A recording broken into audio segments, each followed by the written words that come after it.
Parade, starring Frank Sinatra. Who knows what evil lurks in the hearts of men? And now, Smile a While with Lorenzo Jones and his wife, Belle. Here's the Manhattan merry-go-round that brings you the bright side of life, that whirls you in music to all the big night spots of New York town, to hear the top songs of the week sung so clearly you can understand every word and sing them yourself. This is the golden age of radio. I'm Dick Bertel, and tonight we'll take you on another audio excursion back to radio's formative years.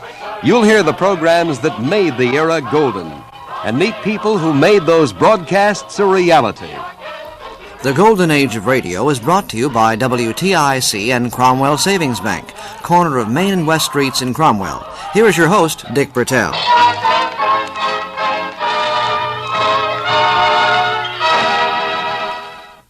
Good evening, and with me once again is radio collector, historian Ed Corcoran. Well, Ed, our guest tonight is perhaps the most famous voice not only in radio, but in cartoon land. That's right, Dick.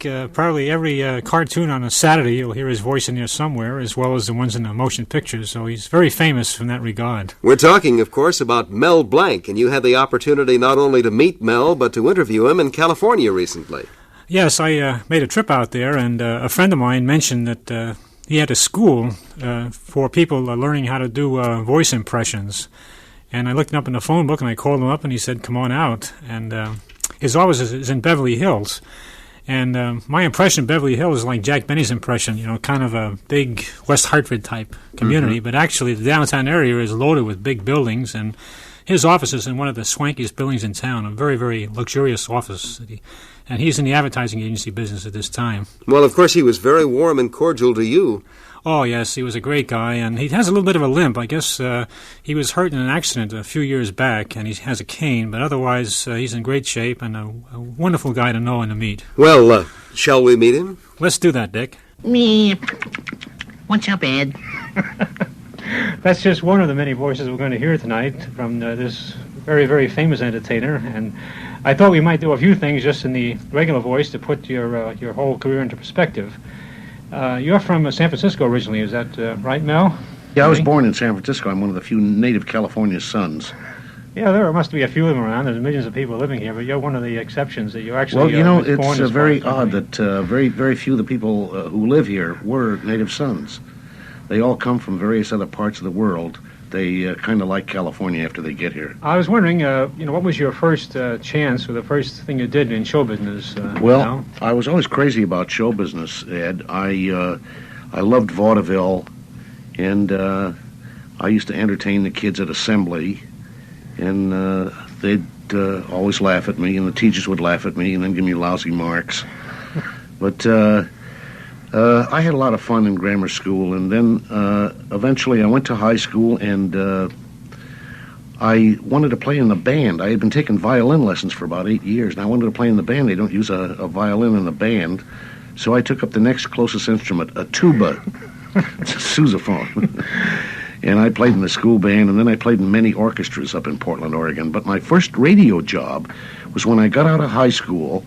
This was in 1927. Give you an idea how old I am. And the first job was with a charitable show called the Hoot Owls in Portland. Now, this was on every Friday night, and it was charitable in that people would call in and say, we know some people who live down the street who need some food and some clothing. We, in turn, would get the message and send it on to the Sunshine Division of the Portland Police Department. They, in turn, would fix up a package of what these people needed and bring it out to them before they had to go through any red tape. And it was very helpful to these people. And this program went on for many years. It was called the Keep Growing Wiser Order of Hoot Owls. Keep Growing Wiser was from the call letters KGW. And I finally became a member of the degree team. I was the Grand Snicker. And then there was the Grand String Bean, who was Harry Granite, and the Grand Screech, who was Charles Berg, and very many other men on the degree team. And this program went on every Friday night for years. I know that a lot of listeners, even here in Connecticut, will remember it. Oh, yes, I'm sure. That I don't know, Lux Video Theater and some of these other shows. Did you do your voices at that time, or did you just not too many. I just did maybe a couple of dialects, a Yiddish dialect and an Italian dialect and Swedish, whatever they needed. But I finally went to San Francisco, where I was made director of the road show. It was called the Road Show on NBC. And from there, I came down to Los Angeles and couldn't find work down here in Los Angeles or Beverly Hills or Hollywood, which is all combined, you know. And so it wasn't a total loss because I got married. And just before I got married, I had an offer from Portland to come back there and do a program called Cobwebs and Nuts. And I did this Cobwebs and Nuts, wrote the whole script 6 nights a week for 1 hour a night. And this went on for 2 years. And finally, I was working 16 hours a day. My wife said, what do you want, a nervous breakdown, or you want to go back to Los Angeles? I said, let's go back to Los Angeles. So I did. Did you continue with radio, or did you? Wasn't it the cartoon area, I guess, that you really had the most difficult time cracking into it when you first started in this business? Yes, well, you know, this Cobwebs and Nuts taught me so many different voices, different dialects and various things, that I went to, it was then called Schlesinger Cartoons, and I tried to get an audition there. In fact, I went there every 2 weeks for 1.5 years, and this man in charge said, no, we don't need any voices, we have all we need. And I kept coming back and said, look, won't you at least listen to me? He said, no, we have all we need. Well, finally, this guy died. So I went to the, don't laugh now, it's not nice. No, it's not funny. No, but he died, and I went to the next man in charge. His name was Treg Brown. Treg said, sure, let's hear what you have to offer. And I auditioned for him, and he got a big kick out of it. And he said, would you do it again for the directors? I said, no, I'll be glad to. So they called the directors in. There was 4 of them there. And I auditioned for them, and they enjoyed it very much. And one of them said, can you do a drunken bull who had eaten some sour mash? So I had to think fast, and I said, of course I can do a drunken bull. Where's that sour mash? So he said, great, what are you doing next Tuesday? And I thought for a moment I was doing a darn thing, truthfully. I said, yeah, I think I can make it all right. So that was the first job I got in the cartoons. Was Porky Pig one of the first characters you ever did? Yes, he was. Porky Pig was born in 1937. They wanted a real, something to sound like a real pig. So I say this as a gag, but I went out to a pig farm and wallowed around with the pigs for a couple of weeks. And when I found out how they would talk, I went back to the studio. They threw me out and said, go home and take a bath, which I did. And I came back, I said, if a pig could talk, he'd talk with a grunt, you know, oink, oink, oink, oink, oink. That's way Porky Pig got a voice with a grunt. That's him all right. Then, of course, the next picture they showed me was that of a little rabbit. This was in 1938. They said, he's a tough little character. So they always show me the character first and tell me what the story is going to be. They said Porky was a little timid guy, so I made him timid. And Bugs, I said, was a real tough character. So I tried to think of the toughest voice in the United States. Was it Brooklyn or was it the Bronx? I thought, why don't I combine the two? So that's how I got the voice for Bugs Bunny, Doc. No way. You know, you stinker. He's marvelous. Does he take on the characterization of the person he's trying to portray? Yeah, the face changes as long as the voice. That's right, Dick. Oh, that's marvelous. I want to hear from Mel Blanc, and we'll do that on the Jack Benny Show. He made so many appearances on the Benny Show, and we'll do that right after a word from our sponsor. Get growing. You can count the difference when you're growing. Cromwell Savings Bank of Cromwell. Unexpected financial needs arise in everyone's life at one time or another. The folks at Cromwell Savings Bank understand this and are ready to help you meet your needs no matter how large or small. Auto loans, personal loans, or educational loans can all be arranged quickly and easily by Cromwell Savings Bank. They're open Monday through Wednesday, 9 to 3, Thursdays 9 to 5, and Fridays 9 to 7:30 p.m. You'll grow more with us.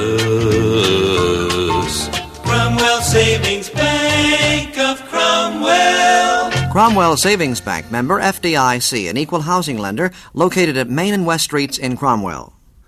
Well, Ed, let's call on Mel Blanc to go to work for us, and we're going to hear an excerpt from your collection right now. Yes, this is one of his many characterizations. It's a little different than Bugs Bunny or Porky Pig. This is a French accent where he's Jack Benny's violin teacher. Oh, marvelous.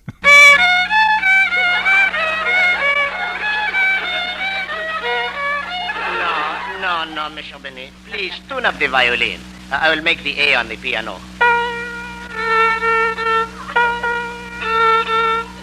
No, you are flat. Pull the string up a little tighter. Okay. Tighter. Oh, darn it, the string broke. Good, that's 1 down and 3 to go. Well, you better put a new string on, Professor, while I open the window. It's kind of hot in here. There. Hey, Stevie, kick it to me, and then I'll... Look, there's Mr. Benny in the window. Hello, Mr. Benny. Oh, hello, Joey. Hello, Stevie. Hello, Mr. Benny. Say, Mr. Benny, some of us kids are going to play football. Can you come out and play with us? Oh, gee, I can't, Joey. I got to take my violin lesson.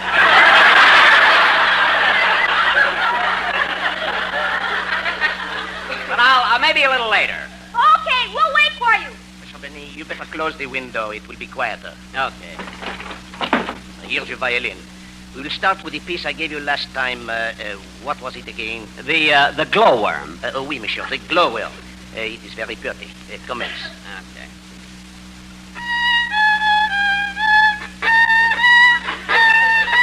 Monsieur Benny. Monsieur Benny, it is such a small worm. Do not kill it.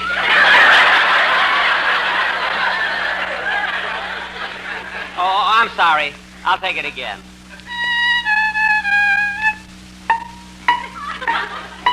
Monsieur Benny, what are the blink-blinks? I'm stepping over the worm.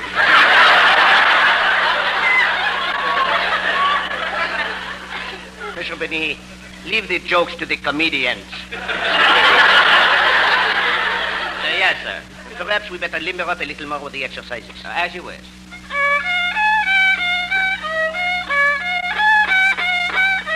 Play it softer with emotion. Dip your bow in Jergens lotion. Nero played while Rome was burning. Right now for a match I'm yearning.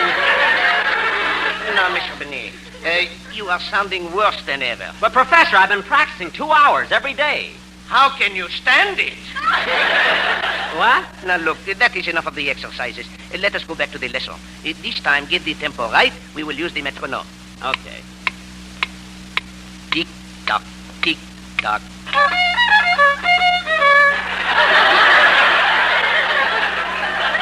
Mr. Benny, what is that? Eastern Columbia, Broadway at night.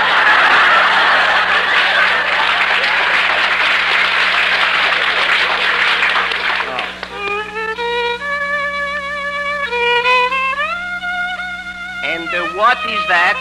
Polly's Burlesque, Main Street at 6. Oh, oui, the third girl from the end with the red hair. Ooh la la. Professor LeBlanc. Excuse me, I hope you will not say anything to my wife. Your wife? Why? She is the third girl from the other end. Oh, she's the one with the... Oh, your wife! Well, anyway, Professor, let's get on with the lesson. I want to go out and play football. Oui, commence.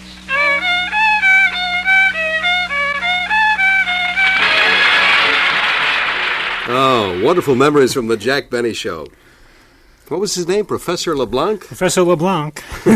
And actually, Jack can play a lot better than that. Yes, I guess he can, but that was always the key to the comedy, the fact that Jack Benny couldn't play the violin. Well, let's get back to Hollywood and your interview with Mel Blanc, Ed. Well, we went along for a few minutes, and then I asked him if he ever kept track of the number of cartoons he made during his career. I haven't actually kept track, but I tried to figure out one day how many actual cartoons I made with Warner Brothers, Schlesinger, and Hanna-Barbera. I used to work for Charles Mintz and Walter Lantz, and I figured I've done over 3,000 motion pictures for these people. Never had your face shown once in that whole time. No, right? That's right. Did they ever use you as a caricature for any of the people you try to mimic on the screen at all?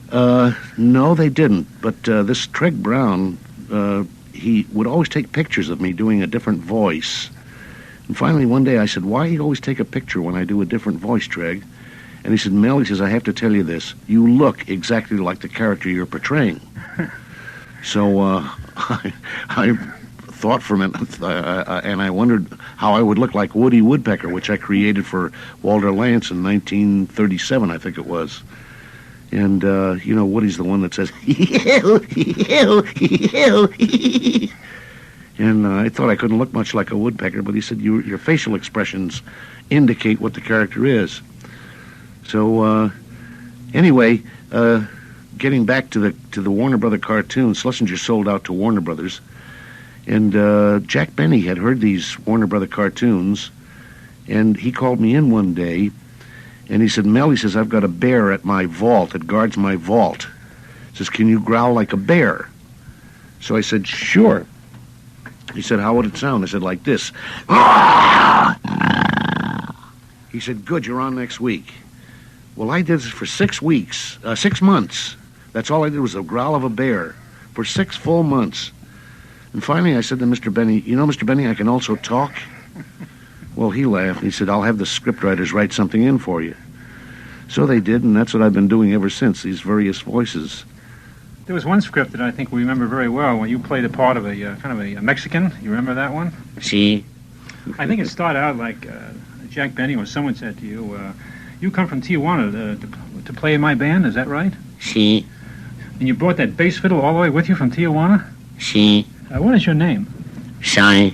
Sai? Si. Is that a lady you brought with you? Si. What's her name? Sue. Sue? Si. What does she do for a living? So. So? Si.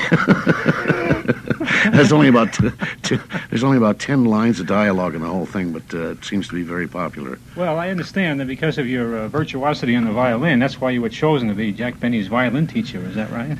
Oui. I taught Monsieur Benny the violin, but he plays so badly. And I said to him, please, Monsieur Benny, take the ball and chain off my foot. The lesson is over. Let me go home. But he never would pay you, would he, when you want to go home? No, never pay me. How did you get the money out of him after a while? Oh, he finally squeezed out a couple of bucks. I think the most famous thing you did, at least to my recollection on the Benny Show, was the old Maxwell. And this used to bring the people into big jolts of laughter. Do you recall how that went, that routine? Well, I'll tell you how that happened. They usually had a record that played the sound effect of the motor dying and stopping. But at this rehearsal, I saw that the plug wasn't put into the socket for the electric phonograph to play. So before I had a chance to tell the sound effects men, it came to that spot. And I did it orally, and it sounded like this.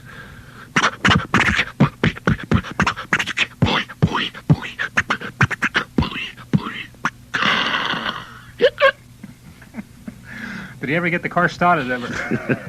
Very seldom. That was really one of the most famous running gags in all of radio, wasn't it? Yeah, that's right. And then also his parrot, he got a hold of a parrot that couldn't talk. Or if it could talk, it couldn't come in on cue, so I had to do the voice for that. And one of the lines was, my little cheapskate, my little cheapskate. You do other animal voices without the actually dialogue at all, or is it all you try to do both? Well, normally I do the voice actually before the character talks to indicate what it is. This is like a little dog would say. I'm a little dog, and this is the voice I would give to him. And a bigger dog would be a bigger bark. Yeah, I'm a big bulldog. all these little sounds fit in with these various characters. One sound, I might tell you, Jack Benny was supposed to be visiting Epsom Downs in England, the horse races. And the scriptwriters always tried to throw me with something. They tried to put something in that I couldn't do. And this time they put in Mel Blanc does an English horse whinny. Now, how can you tell the nationality of a horse, you know? So I didn't say anything, and I waited till it came to that spot, and I did an English horse whinny that sounded like this.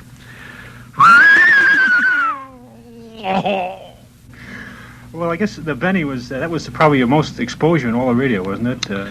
Yes, it was. Yes. Network and everything. The beauty of radio is the fact that you could do more than one voice. On television, where they see you, you have to more or less do just one character. You hear my Westminster chimes in the background? I'm a watch and clock collector, you know, mostly watches. I just threw that in, folks, in case you got any old watches that you want to get rid of. You'll find a nice home out here. Of course, besides the Benny program, you had several shows in which you received star billing, and one of these was Point Sublime. Yeah, that's right. Point Sublime was a local show out here, and I think it went transcontinental for a while for an insurance company. And this is the one in which I did Mooney. That's the little fellow that worked for Cliff Arquette, who was the lead in the Charlie program. Weaver. Charlie Weaver, yeah. Mm-hmm. And this went on for several years and was very popular. Yeah, I like that. That was the kind of the stuttering type voice, wasn't it? Well, he was Mooney, the guy that he was he worked for the company for Charlie. He worked for Charlie. He swept out the joint. Yeah, that was done in a couple of cartoons, wasn't it? That same voice, your recollection? Well, yes, they sped it up a little bit and made Porky out of him. Porky was his voice. In fact, that same voice was used for the Sad Sack during the war. I have a couple of those recordings of the Sad Sack. Mm-hmm. And you did that about the same way you did the Point Sublime. Yeah, very similar to that. Mm-hmm. It's marvelous to hear Mel recalling these stories and the programs that we're talking about. And you must be a Mel Blanc fan, because you certainly had no difficulty in finding material for him. Well, I've been collecting it for some years, and I might comment that how wonderful it was that he could make those transitions. You know, many actors, before they can do a voice or a character, they have to warm up or, get themselves prepared. But he could go into them almost immediately. Yeah. And I was really surprised he did so many in such a short time. I know it, and his voice is just so flexible. It's marvelous. We'll hear from Mel Blanc as he broadcast on the air about 25 years ago, right after this message from our sponsor. The Golden Age of Radio is being brought to you by Cromwell Savings Bank of Cromwell. Get growing, get growing. You can count the difference when you're growing. Cromwell Savings Bank of Cromwell. In days of so much uncertainty, security is welcomed by everyone, especially financial security. The folks at Cromwell Savings Bank suggest that a growing savings account is one of the best means of ensuring financial security, and at Cromwell Savings Bank, you'll grow more with any one of their 4 savings plans. So begin to plan for tomorrow, today, by opening a savings account at the Cromwell Savings Bank, located at Main and West Streets in Cromwell. You grow more with us. Cromwell Savings Bank of Cromwell. Cromwell Savings Bank, member FDIC, open Monday through Wednesday 9 to 3, Thursday 9 to 5, and Fridays 9 to 7:30 p.m.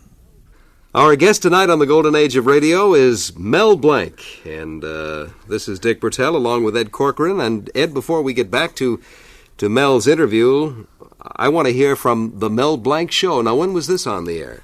This was right after World War II, and he played a straight part, and then he came in later with several of his voices. So I believe it was on about 2 years, and it's the only show I know that he was, actually the star. All right, here's Mel Blanc.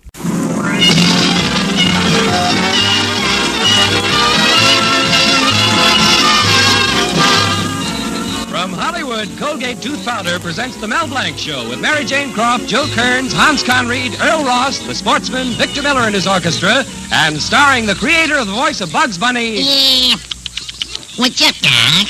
Yes, Colgate tooth powder for a breath that's sweet and teeth that sparkle brings you the Mel Blanc Show with Mel playing his new character, Zookie. Hello, everybody. Hello, everybody.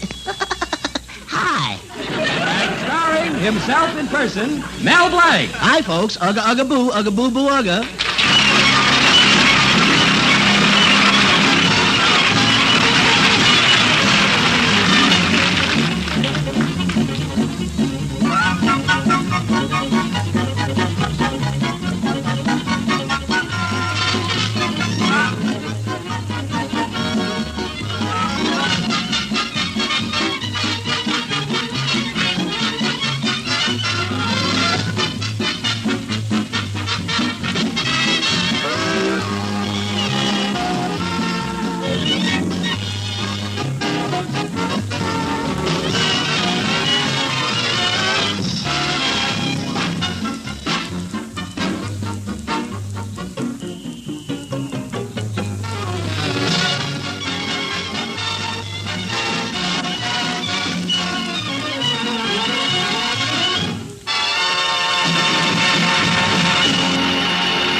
It's a lovely Indian summer night in Mel Blanc's little town. The spirit of romance is in the air, and the courting Casanovas are buying favors with which to greet their girlfriends. In the florist shop, Sam Brown is saying, Here's $5. Give me the best orchid in the place. And in the sweet shop, Henry Jones is saying, Here's $10. Give me the biggest box of candy you got. And in another shop, Mel Blanc is saying, I want some flowers and candy for my girl Betty. Here's my money. Okay. Hey, Joe, give this guy 2 daisies and a jelly bean. So Mel had it wrapped as a gift and presented it to Betty. Right now we find Mel sitting with Betty in her front parlor, enjoying their favorite pastime, looking at the family album. Oh, look, Mel, here's a picture of my cousin Dottie when she was 2 years old. Oh, what a cute little bathing suit. And here's a picture of her taken 17 years later. Still wearing the same bathing suit. Isn't it awful how little girls wear these days? Yeah. Terrible. Dottie sure is... Mel, turn the page. Okay. What are you laughing at? Oh, Betty, who's that stupid, anemic-looking character you're standing next to? Darling, that's you. What a handsome devil. Oh, here's a picture of my great-grandmother in uniform. You know, she served in the Civil War on the southern side. What do you know, a Confederate whack? Gosh, look at Dottie. I can't get over Mel, her. stop going back to that page. Oh, here's a picture of Uncle George Colby and his wife waving goodbye from the ship before they left for France. Well, who's that big woman waving back? That is the Statue of Liberty. Oh, the Statue of Liberty. Yeah. Well. Mel, stop looking at Dottie's picture. What's the matter, Betty? You're a little cross today. Well, I don't know how to break this to you, Mel, but Father is moving the family away from here. Oh, but Betty, what about your father's supermarket? He's found a buyer from out of town. But where will you live? Well, if the deal goes through, Daddy and he will exchange houses. Oh, Betty, we've got to get married right away. Mel, you've been saying that for 5 years. Well, I'll buy the supermarket myself. But you have no money. I'll go to the bank and get a loan. But, Mel, you have no credit. Then I'll get a GI loan. Mel Blanc, I refuse to wait another 5 years. But, Betty, I may never see you again. I won't let your father do it. I'll burn the supermarket. Oh, look. There's some man coming up the steps. I've never seen him before. Say, do you suppose it could be the man who's going to buy the supermarket? Well, Dad and I have never seen him, but he's supposed to be here tomorrow. That's why Father went out for the evening. Betty, I've got it. If it is the buyer, I'll pretend I'm your father and kill the deal. Oh, but Mel... Betty, I've heard your father yell so often, it's a cinch for me to do it. Besides, I'm a natural-born actor. See if I don't sound like your father. Mel Blanc, I'll break every bone in your body. But, Father, Mel... See? Come in. How do you do? My name is Billings, Percy W. Billings. I'm here on a matter of business. Is Mr. Colby in? Pleased to meet you, Mr. Billings. I'm Colby, and this is my daughter, Betty. Your daughter? You look rather young to be the father of this girl. Why, she's only 12 years old. Well, She's a rather mature girl for 12. Oh, you think so? You should see her cousin Dottie. Father, get away from that photograph album. I know that I was due in tomorrow, Mr. Colby, but my astrologer told me the stars were more advantageous for our meeting tonight. Aquarius was crossing Pisces, and the best sign for supermarkets is Aquarius and Pisces. Yes, I've seen the sign, A and P. Oh, a fellow astrologer. No, I'm much more concerned with the bumps on the head. Do you use phrenology? No, Band-Aids. Now, let's get down to business. Daughter, do you mind leaving the room? Mr. Billings and I have a deal to make. Father, but be careful. Oh, daughter, you can leave the album here. By the way, I hope I didn't inconvenience you by arriving tonight instead of waiting until tomorrow. The stars, you know. Oh, that's quite all right, Mr. Billings. Too bad you didn't get here a little earlier. Why? Oh, you missed a beautiful fire at the supermarket. Supermarket? Yes, everybody in town was there, except Joe Moore, Phil Carr, and Mac Brown. Was it necessary for them to be there? Yeah, they're the firemen. Oh, but it didn't matter. The fire went on without them. That must have caused a great deal of damage at the market. What market? Oh, this is dreadful. I came here for nothing. Something must have gone wrong with my horoscope. I knew I should have had another meeting with my astrologer before I left. Oh, hello, everybody. I'm home. Oh, it's you, Mel. Haven't you left yet? You got home early, didn't you? Who is this man? Oh, that's my son. You've got the oldest children I've ever seen. Children? Pardon me, sir. Who are you? My name is Billings, Percy W. Billings. Oh, I've been waiting for you. My name is Colby. But this man's name is Colby. In fact, he just told me the supermarket burned down. Oh, so long, everybody. Where are you going? To put out the fire. Mel Blanc? Wait a minute, Mr. Billings. I'm Colby. This man is Mel Blanc. The market didn't burn. In fact, I'm selling because I don't want my daughter Betty to see this nincompoop again. Well, I'm confused. There's only one thing for me to do. What's that? I must send for my astrologer and consult with him. Where is the telephone? Oh, right there. Thank you. Oh, and Mel, as long as this is your last visit to my house, allow me to show you out personally. Oh, you don't have to, Mr. Colby. Oh, yes, I do.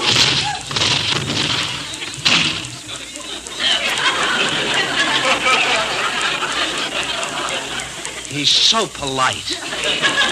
Oh, what a mess. If Mr. Billings consults that astrologer and buys a supermarket, Mr. Colby will move out of town and I'll never see Betty again. Gosh, what'll I do? I wonder if her cousin Dottie has a phone. That sounds like a great show. Yeah, I thought it was very funny, and it even gets better later on. I wish we could play the whole thing for you, Dick. How long was it on? I would say about 2 years, and then I believe he then went on to, I guess, better things. I think TV took over about that time. Well, let's get back to your interview in Hollywood and Beverly Hills with Mel Blanc. Well, as I remember, I asked him whether he ever did a situation dialogue where he kind of talks to himself, and this is what he had to say, Dick. No, I could do two voices very easily. In fact, I made many records doing changing over the voices. Like I'd be talking in a normal voice, and then I would do the voice of Pepe Le Pew, you see. Pepe Le Pew is the little French skunk that chased the pussycat and catch her and kiss her. And from Pepe Le Pew, I would go to another voice. Maybe spitting on jealousy face mouse on Mexico, I think. Take the cheese away from the can, give it to the mice, I think, see? Or it might be Yosemite Sam. So you see, I don't have no trouble. And I can go right in one from one to the other. As radio started to fade from the scene, did you find yourself a home in television with some of your talents at all? Well, I was very worried about television, and I didn't know whether I could do it or not, because I had stayed away from motion pictures for so long. I never had time to do actual motion pictures outside of one with Red Skelton, and it kind of worried me. But eventually, it turned out okay. Yeah, you did a lot of Jack Benny television as well as radio. Yeah, that's right. Mm-hmm. You do any other with working with other comedians during that period at all? No, just one or two others. I more or less kept the comedy for Jack in the program. Mm-hmm.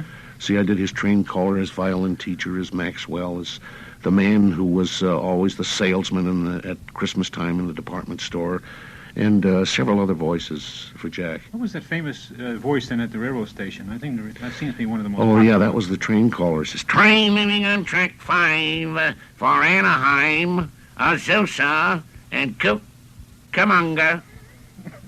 You know, a lot of people thought those were phony towns, but those are real towns around Los Angeles. Yeah, I found out after I made a few wrong turns since I've been out here.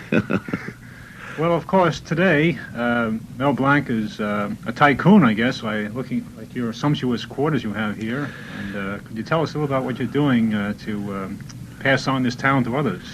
Well, we're passing on the talent in that we have a recording studio right here in our suite.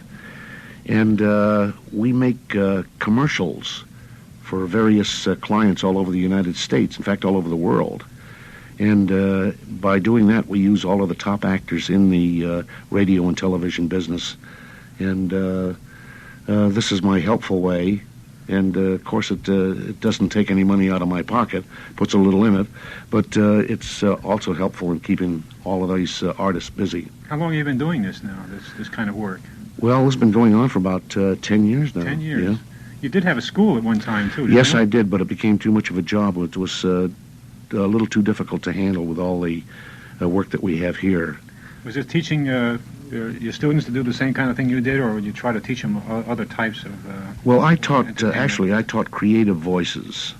All of my other professors were college professors. And like Lorene Tuttle and Peter Leeds, and all of these were on and off camera. Stanley Ralph Ross, and oh gosh, there's so many of these teachers who, some of them are still in teaching in college, but they took this night to teach at my school. And I, as I was saying, taught creative voices. I would give a picture to a student and say, I want you to give me a voice for this next week. Think of what the animal looks like, what kind of a sound he makes, and try to think of a voice that would fit him. And I gave one fellow a hippopotamus. I said, now give me a voice for this next week. And he came back and I said, have you got it? He says, yes, I think I have. I said, what would he sound like? Well, I think a hippopotamus will sound something like that. I said, no. I said, you're making fun of a hairlet. That's not right. A hippopotamus is a great big thing. He's in the water, and he's big, and he's heavy, and he should have a watery voice, and he should sound something like that. He says, hey, that's pretty good. I said, thank you.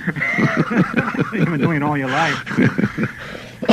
Well, we talked before we went on the air that you don't imitate other people, but a lot of people imitate you, don't they? That's right. There's no law saying that you can't imitate anyone in this country. And I don't know, I think a person that does a voice should own it. It belongs to him. That is outside of people who make their living out of doing impersonations and impressions, like Rich Little and guys like this. Well, this is their business. This is the way they make their living. But I think just to take a guy's voice and not even say who it is, and just to use that same voice on another character, this is stealing a voice from a person. I don't like that. Yeah, they did that, wasn't it, in the Yogi Bear series? Yeah, that's right. And each of the characters was a takeoff from someone else. Bert Lahr objected to it, and he asked them to stop it. They wouldn't stop. Finally, he wrote to the union, to the American Federation of Radio and Television Artists, and told them that's the only way he made his living. So the union actually wrote to these people who were doing it and said, look, this is the way Bert makes his living, and if you want somebody, get Bert. So they finally stopped doing it. He did the Frito-Lays, isn't he, before he passed away? He did, I think, win out, because he actually did those commercials himself. No, I did the Frito-Lay commercials. Well, there was one he was on camera that he did. On camera, maybe, yeah. No, I did the, what was the name of the little guy? The Frito Bandito. See?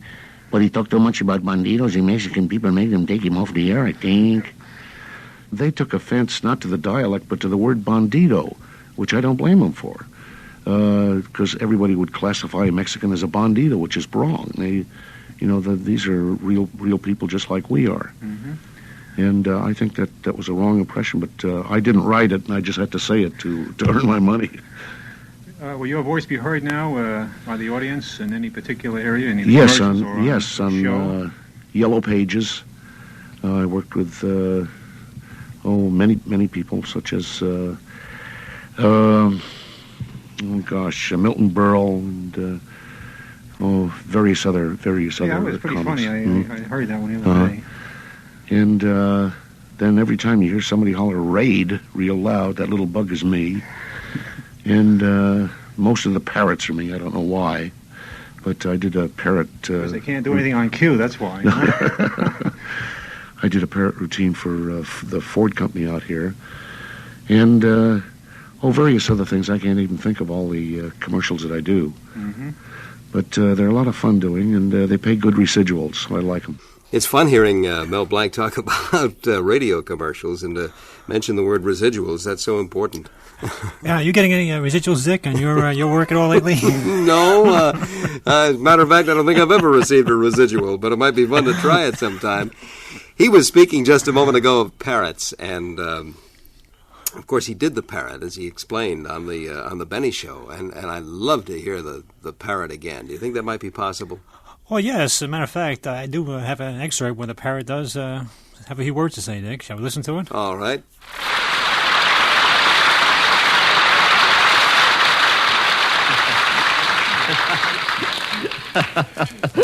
Mildred Spears. Oh, boy, that was a dilly, was it? Say, Jack, that sounded like Larry Stevens. Yeah, probably one of his records. How you feeling now, boss? Oh, just about the same. You want me to get some more ice? No, I've got plenty. You want me to call the drugstore for some more medicine? No, I got plenty. You want me to call the Red Cross for some more blood? No, I don't want to wear out my welcome. I guess I'll be all right if I rest. Oh, by the way, boss, a telegram just came for you. Who's it from? Read it, Mary. Okay. It's from Fred Allen. Oh. What does Smellbound have to say? It says, Dear Jack, just learned that you were robbed of $10,000. If you find the dirty crook that did it, please let me know, as I would like to have him as a guest star on my program.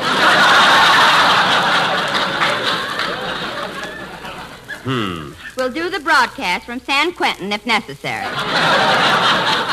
What a smart aleck. I can't wait till I do my next broadcast so I can beat him to that Mildred Spears joke. Mildred Spears, that's a goodie. Yes, sir. You know?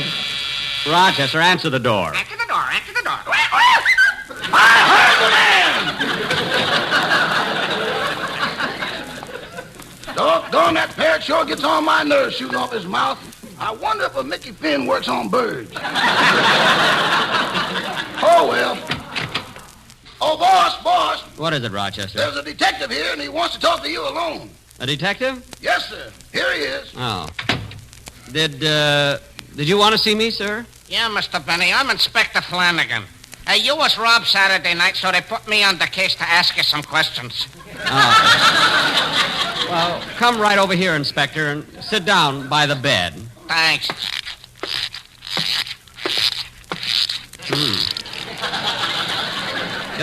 It must be tough for you to follow anybody.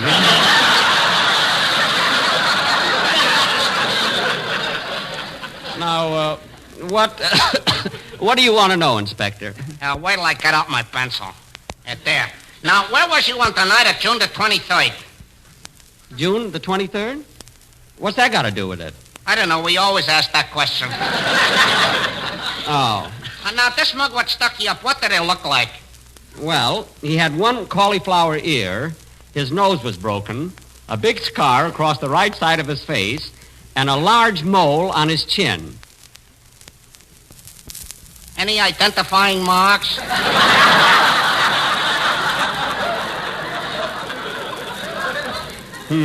Look, Mr. Benny, one more thing. That you... Oh, excuse me. Hello? Hello, is this Benny? Yes. Now listen, Benny, if anybody's there, don't let on who you're talking to. What? This is the guy that stuck you up. Holy cow! And I'm calling to warn you, don't say a word, see? But look, Hey, have any coppers been nosing around asking you questions? Well, yes. In fact, there's one here now. What? I said there's one here now. Well, you better not tell him what I look like or anything else. You do, I'll fill you so full of lead you'll need 35 pallbearers. 35? My goodness, I only have a few friends. So remember, keep your mouth shut, Benny, or your life ain't worth a plug dime. Yeah, well, thank you. That's a deal. It's nice of you to call. I will. Goodbye. What was that? A friend of mine called to cheer me up. I thought I heard you say that's one here now. One here now? Yeah, what was that? Oh. Oh, that was my Chinese laundry man. One here now. You know, he's got that little place on 3rd. I thought Greenberg was on 3rd. No, look, this is Main and 3rd. Oh. Well, I got all the dope I need. I'll be getting along now, Mr. Berry.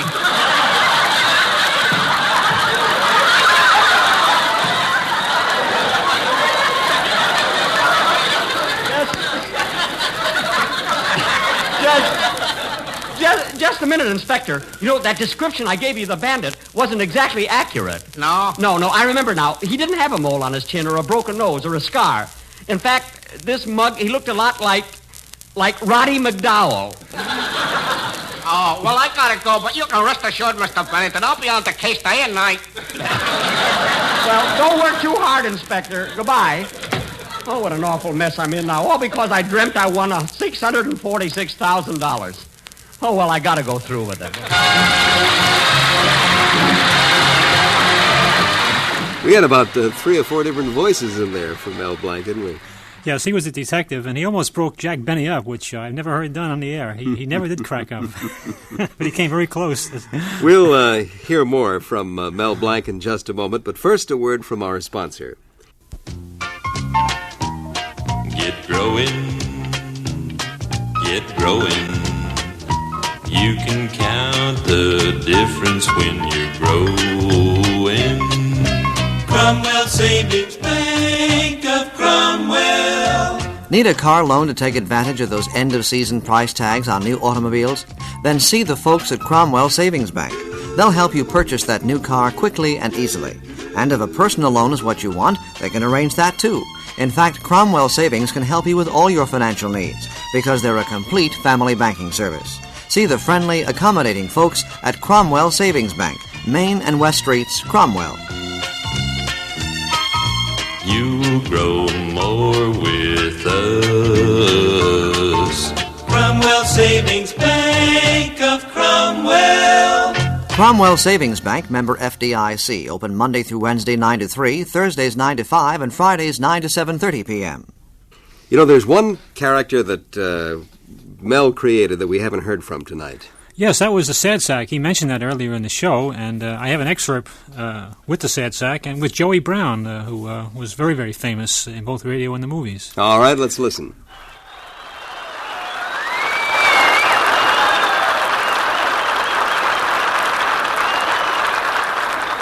am I in a jam now. 2 gals on my hands and only one job.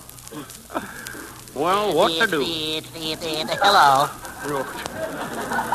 Captain, Major, Current, Private Sad Sack. Is that so? Well, Sack, what are you doing in town? Oh, I'm on an important mission.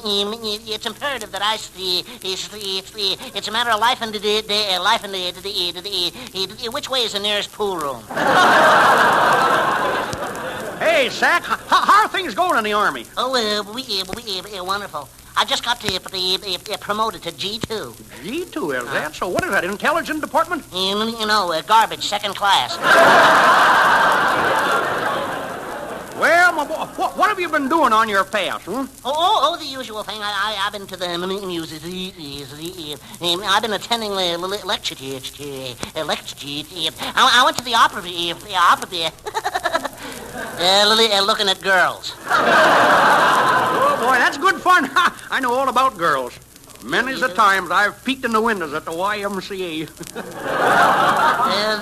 The YMCA? Yeah, sure. Why, there's nothing at the YMCA but men. What's the difference? I'm nearsighted. That's good. Yeah, you know, it's a lucky thing for me that you came by, Sack. You see, I'm a real tight squeeze here. A tight squeeze? Yeah. I'm sorry, I'm a little short this week myself. No, wait a minute. I mean, I'm in a tight squeeze with 2 girls. It's two? Where can I get into a jam like that? Oh, wait a minute, you don't understand. understand. I have to get rid of one of the girls. Now, what would you charge me to take one of them off my hands? Well, that will cost you $10. $10? Yep, or I'll take both of them off your hands for $5. Gosh, for $1.50, this guy'd clean out Earl Carroll's. Well, I have to keep one to be my beauty editor. Now, come on into the next room and meet the girls. Oh, boy, lead me to them. When it comes to girls, I'm an eager beaver. That's so. You look like an anxious wolf. And come on in now, and don't forget you're supposed to fire one of them. That is in a nice way, of course. Oh, don't worry. I'll be as subtle as well. They'll never suspect. I'm a smooth operator. I'll throw her out on her air. Girls, this is Sad Sack. Sack, this is Lucille Ball. The Lucille Ball? Yeah. Yes, Sacky, darling. And here, this one over here, this is Cass Daly. The Cass Daly? Yep. Yes, Sacky, darling. All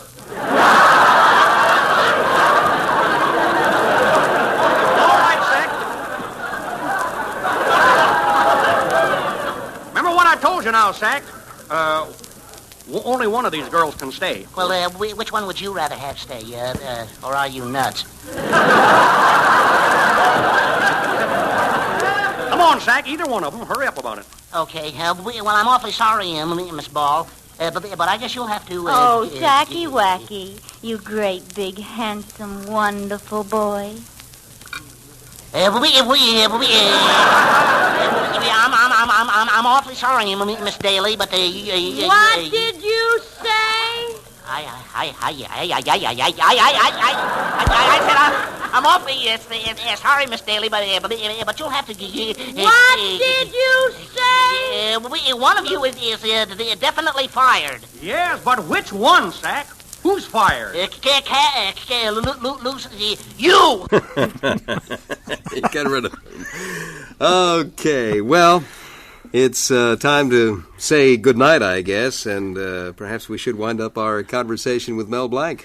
All right, Dick. I think right toward the end, I asked him if he does come east to visit us, and I asked him whether he's ever been in Connecticut before or not. I've only passed through Connecticut a couple of times, but I loved it very much, and I'm going to go back there someday. Well, I hope you do, and if you do, we'd like to welcome you to the studio. Thank you. Maybe we'll do this again, huh? Thanks very much. I will. And may I call Porky over to say the farewell words? Yeah, why don't you do that? Porky, come on over here and say goodbye to him. Thanks. That's all, folks.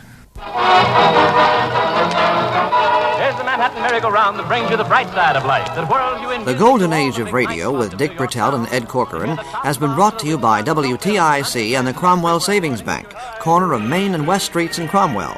The Hollywood portions of tonight's program were recorded by Lloyd Nesbitt. Studio engineer was Sam Balnius. The Golden Age of Radio was produced by Dick Bertell and Bill Grasty. Pepper Young's Family. The story of your friends, the Youngs, is brought to you by Cam-A, the mild beauty soap for a smoother, softer complexion.